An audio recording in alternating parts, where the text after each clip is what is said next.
आज हम छायावाद के चौथे स्तंभ माने जाने वाले कवि सुमित्रा नंदन पंत की कविता आ धरती कितना देती है पढ़ेंगे।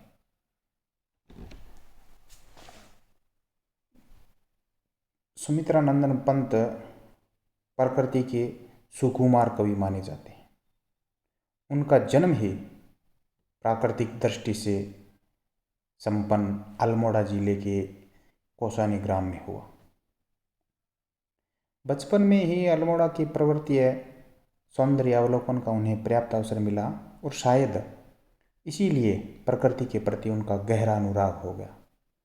बचपन से ही वे एकांत प्रिय व स्वभाव से शांति प्रिय थे तथा उन्होंने कालिदास है, रविंद्रनाथ टैगोर, शंकराचार्य, गांधी, अरविंद, कीट्स आदि के साहित्य का गहरा अध्ययन किया और उनके कवि पर इन सभी का प्रभाव भी हमें दिखाई देता है।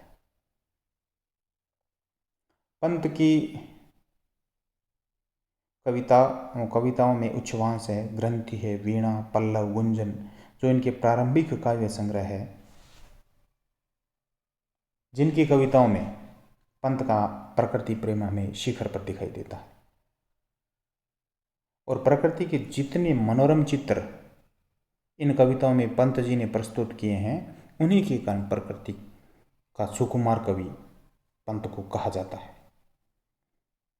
जैसे उनके अन्य काव्य ग्रंथ है युगांत है, युगवाणी, ग्राम्य, स्वर्ण किरण, स्वर्ण धूलि, चिदंबरा आदि काव्यों की कविताओं में हमें पंत प्रगतिशील चेतना के कवि के रूप में प्रकट होते हैं, लेकिन मुख्यतः पंत प्रकृति के सुकुमार कवि के रूप में ही जाने जाते हैं। आज हम पंत की कविता आ धरती कितना देती है पढ़ेंगे।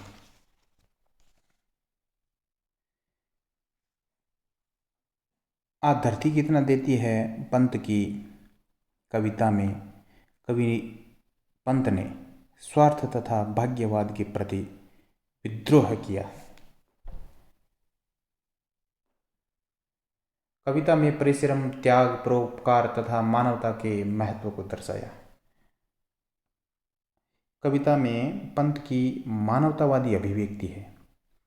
पंत कहते हैं कि जब मनुष्य स्वार्थ से प्रेरित होकर कोई कार्य करता है तो उसका प्रतिफल अच्छा नहीं होता है, किंतु जैसे ही वह परोपकार से प्रेरित होकर कोई कार्य करता है तो उसका फल अच्छा होता है। यानी पंत इस कविता के माध्यम से यह कहना चाहते हैं कि व्यक्ति को स्वार्थ के वश में होकर, स्वार्थ के वशीभूत होकर कोई कार्य करना नहीं चाहिए। अगर आप स्वार्थ के वशीभूत होकर कोई कार्य करोगे तो उसका परिणाम अच्छा नहीं होगा, लेकिन आप कोई भी कार्य परोपकार की दृष्टि से करोगे तो उसका प्रतिफल सदैव सदैव अच्छा रहता है।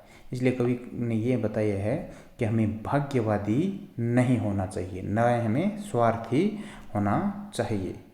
हमें त्याग और परोपकार की भावना से मानवता की सदैव सेवा करनी चाहिए। कविता इस प्रकार है।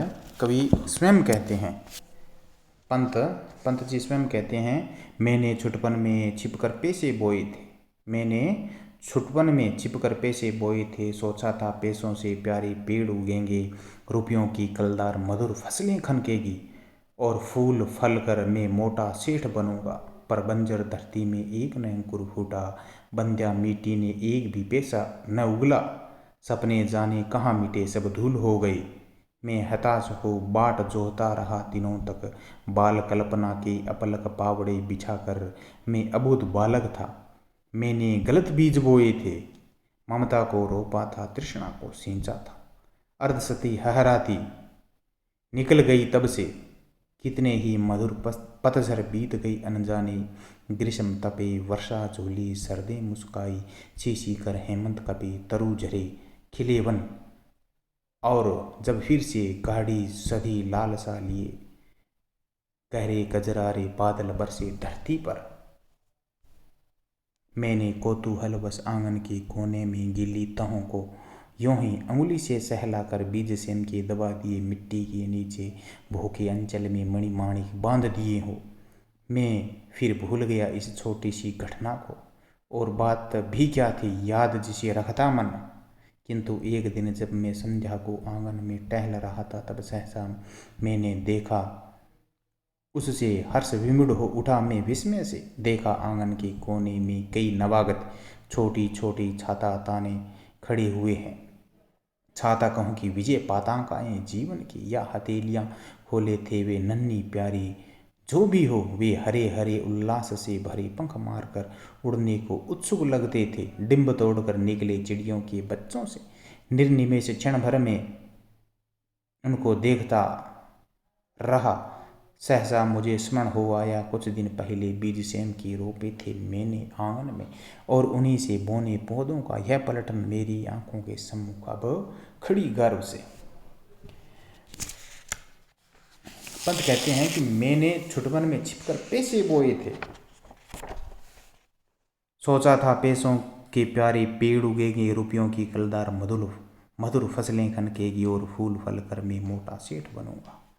यानी पंत स्वयं कहते हैं कि मैंने बचपन में अपने घर वालों से, परिवार वालों से छिपकर जमीन में कुछ पैसे इस आशा के साथ गाड़ दिए थे कि पैसों के सुंदर प्यारे प्यारे बड़े बड़े पेड़ उगेंगे, रुपयों की कलदार मधुर फसलें खनकेगी, और फूल फल कर मैं मोटा सेठ बनूंगा। पंत कहते हैं कि मैंने इस स्वार्थ से कि रुपयों की फसलें होगी, मधुर फसलें खनकेगी, यानी चमकीली या चांदी के समान सुंदर रुपयों की फसलें उगेगी, और जब हवा का झोंका आएगा तो उससे रुपये खनकेंगे, और उन रुपयों को मैं तोड़ तोड़ कर, मैं इकट्ठा करके मैं एक बहुत मोटा सेठ बन जाऊंगा, यानी अमीर बन जाऊंगा। फिर आगे कहते हैं, पर बंजर धरती में एक न अंकुर फूटा, बंध्या मिट्टी ने एक न पैसा उगला, सबने जाने कहाँ मिटे सब धूल हो गए। फिर कवि स्वयं कहते हैं, लेकिन दुर्भाग्य यह था कि उस बंजर जमीन पर उनका एक भी अंकुर नहीं निकला, क्योंकि उसने एक भी पैसा किया था। परिणाम स्वरूप उन पैसों को बोकर मैंने सेठ बनने का जो स्वप्न देखा था, वह सबका सब धराशाही हो गया।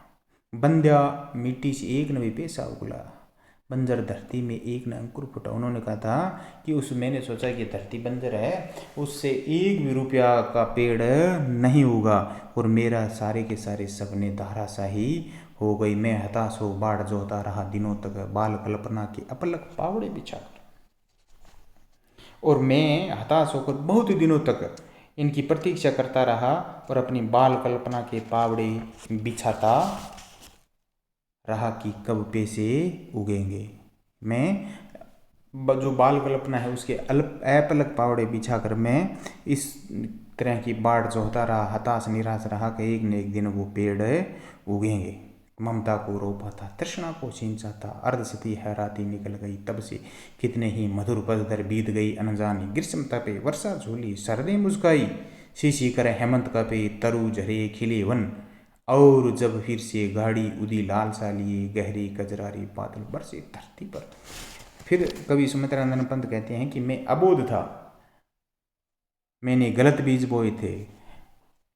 कवि कहता है कि मैं अबोध बालक था, मुझे ज्ञान नहीं था, और मैंने गलत बीज बोए थे, क्योंकि मैंने ममता और तृष्णा रूपी मैंने बीज बोए थे। मैंने ममता और लालच, यानी लालच रूपी मैंने बीज बोए थे।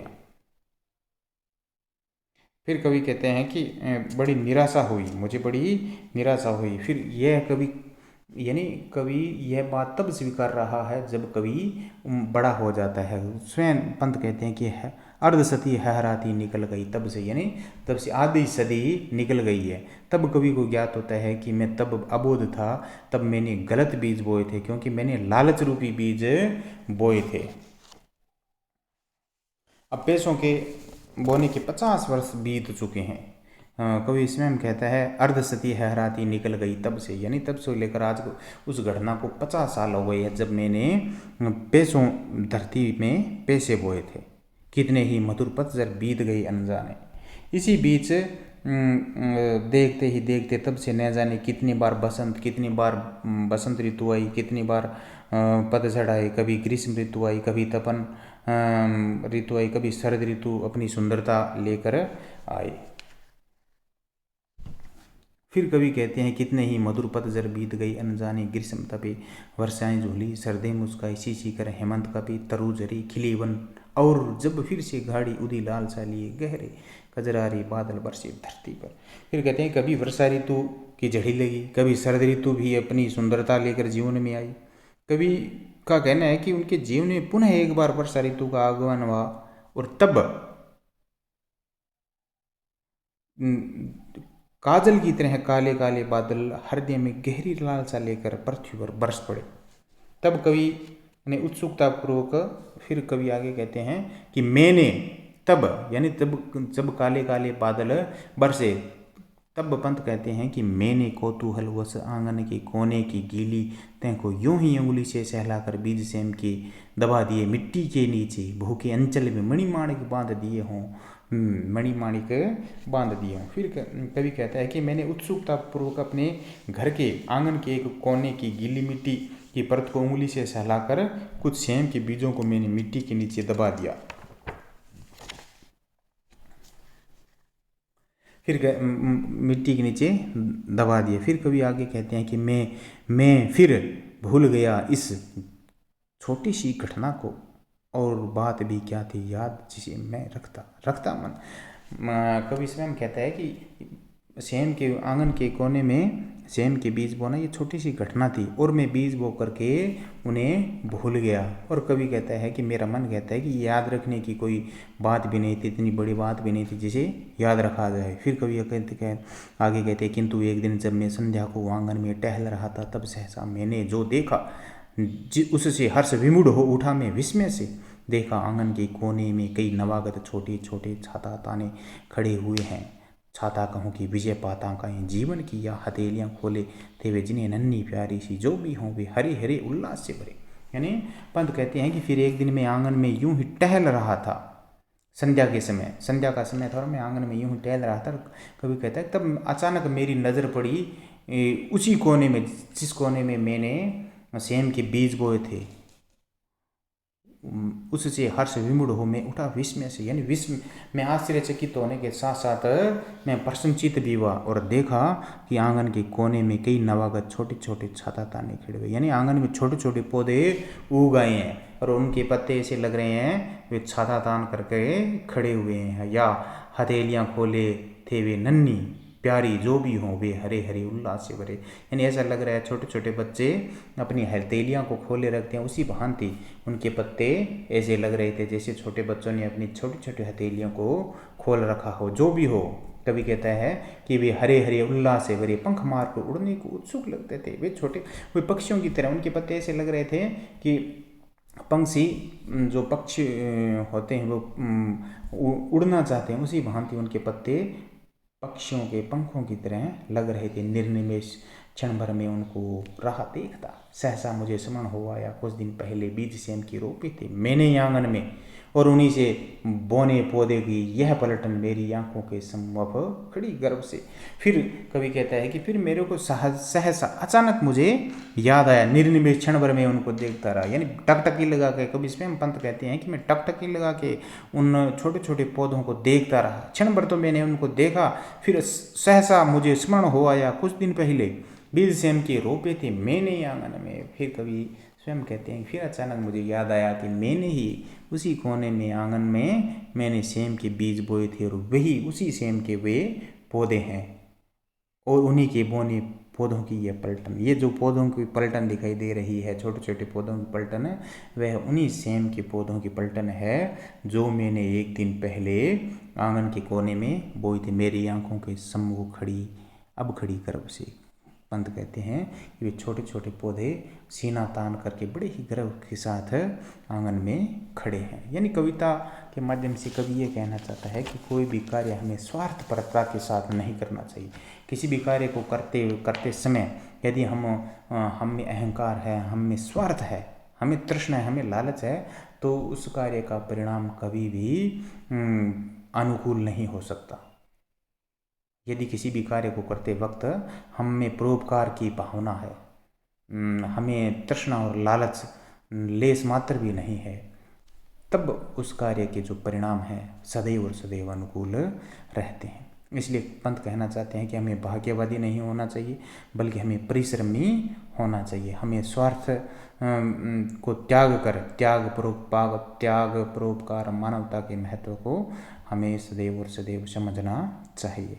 इसलिए हमें स्वार्थ से प्रेरित कतई नहीं होना चाहिए। अगर हम स्वार्थ से प्रेरित होकर कोई कार्य करेंगे तो उसका प्रतिफल अच्छा नहीं होगा, किंतु हम परोपकार की भावना से प्रेरित होकर कोई कार्य करेंगे तो उसका प्रतिफल सदैव और सदैव अच्छा होगा। कविता का शेष भाग है जो अगले वीडियो में हम पढ़ेंगे। तब तक के लिए धन्यवाद।